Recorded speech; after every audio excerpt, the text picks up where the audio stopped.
भाई तुमने जीडी अग्रवाल का नाम सुना है? ये कौन है? ये वही इंसान है जिसने अपनी माँ गंगा को बचाने के लिए अपनी जान दे दी। उत्तर प्रदेश के गोपाल दास अग्रवाल कोई आम इंसान नहीं थे। इन्होंने अमेरिका जाकर यूनिवर्सिटी ऑफ कैलिफोर्निया से पीएचडी करी। उसके बाद इंडिया आए और इंडिया में आकर आईआईटी कानपुर में 17 साल तक इन्वायरमेंट इंजीनियर के रूप में बच्चों को पढ़ाया।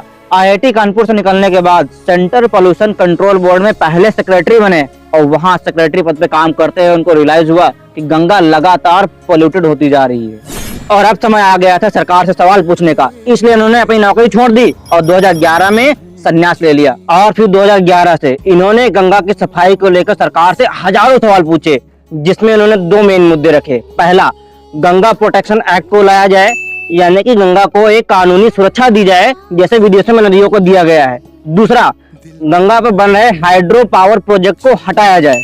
लेकिन सरकार के कानों पर जू तक न रेंगी और फिर इन्होंने बहुत ही बोल्ड डिसीजन लिया और हंगर स्ट्राइक पे बैठ गए। इसलिए जनता इनका सपोर्ट करेगी और सरकार को उनके कदमों में झुकना पड़ेगा और इनकी आवाज को सुनना पड़ेगा।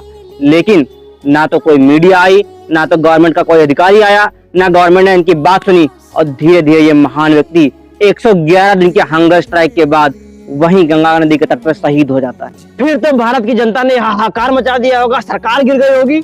तुम सरकार गिरने की बात कर रहे हो? लोगों को उनका नाम तक नहीं पता है। तो क्या उनके बलिदान का कोई प्रभाव ही नहीं पड़ा? प्रभाव तो इतना पड़ा कि उसके बाद गंगा के लिए आवाज उठना ही बंद हो गई।